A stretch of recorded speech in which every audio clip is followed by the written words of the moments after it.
Hello जनाब, it is that time of the day जब आपके सवालात, आपकी आवाज़, आपके तजियाकारों के सामने हम रखते हैं। आज का पहला सवाल है महमल सरफराज के लिए। महमल, आपसे बिनते हमीद पूछते हैं कि ये सारा तमाशा कब तक चलेगा? मुल्क के मुकम्मल तबाह बर्बाद करने तक या मुकम्मल गुलामी में देने तक? देखिए, ये थोड़ा सा ज़रा सवाल इस तरह का है कि आप या तो उस एंगल से कर रहे हैं कि कोई आलमी साजिश हुई। वो तो देखिए जी, DG ISPR ने भी प्रेस कॉन्फ्रेंस कर दी, NSC की मीटिंग की भी जो प्रेस रिलीज आई उसमें भी था कि कोई इस तरह की आलमी साजिश है, इंटरनेशनल कॉन्स्पिरेसी या फॉरेन कॉन्स्पिरेसी नहीं है। जहाँ तक बात है कि किस तरह राज चलेगा, आपने देखा कि पिछली हुकूमत ने स्मूथ ट्रांजिशन नहीं होने दी। एक वोट ऑफ नो कॉन्फिडेंस एक जमहूरी प्रोसेस था, आप उससे एग्री करें या ना करें, लेकिन था वो एक जमहूरी प्रोसेस।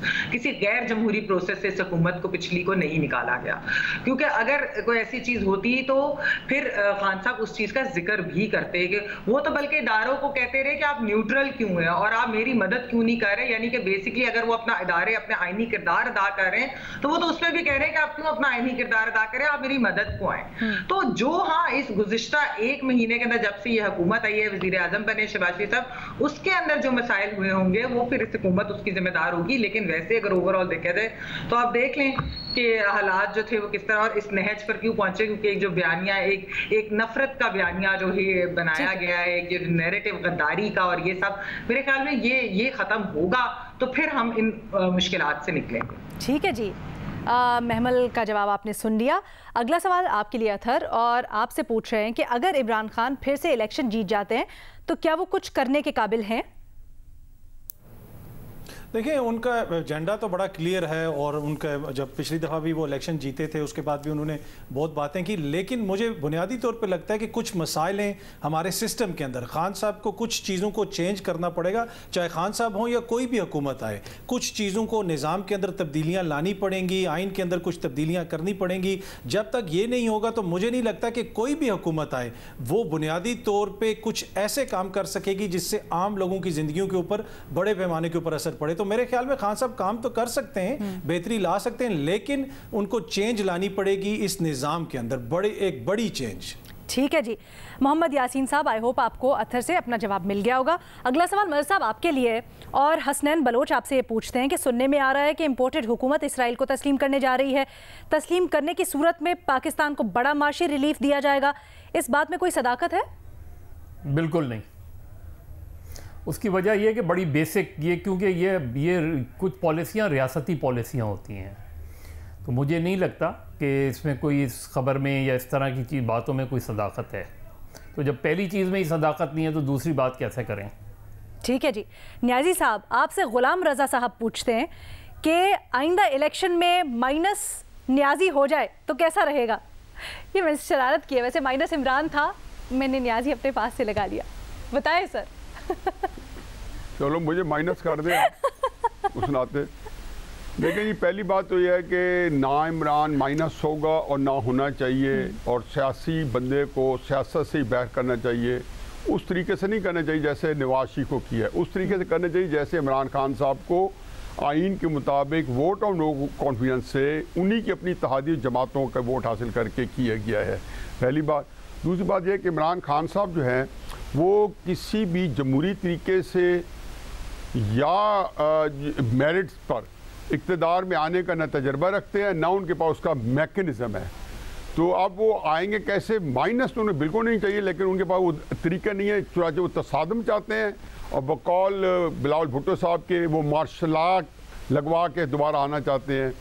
अब वल्लाह आलम बेसवाब, मुझे नहीं पता, लेकिन इमरान खान ना माइनस होने चाहिए और उनको सियासत के ज़रिए, और वो बिल्कुल ये मैं गारंटी करता हूँ कि सियासत में इमरान खान साहब के पास वो मैकेनिज़्म नहीं है, वो बहुत कमज़ोर है।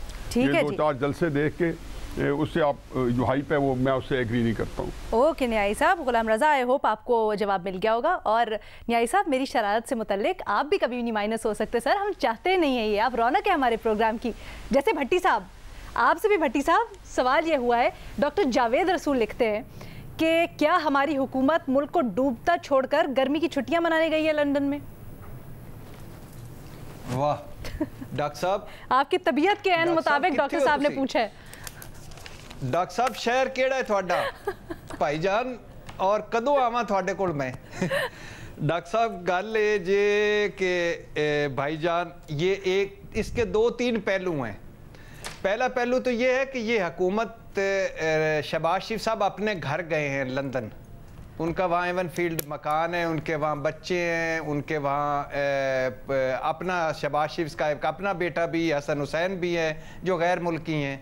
और दूसरी बात है कि ईदें शबरातें वो सारी वहीं मनाते हैं।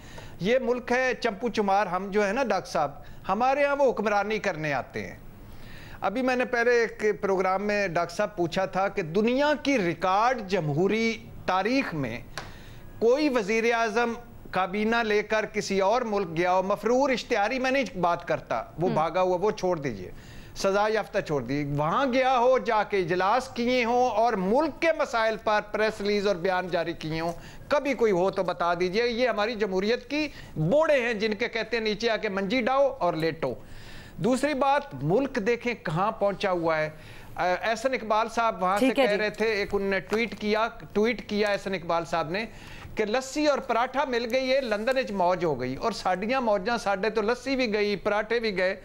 सिंध में वजारतों पे झगड़ा पड़ रहा है, पंजाब आइनी बहरान में है, और अगर हमजा को 26 जिन लोगों ने दिए हैं वोट इमरान खान के, वो अगर डिसक्वालीफाई हो जाते हैं तो क्या बनेगा।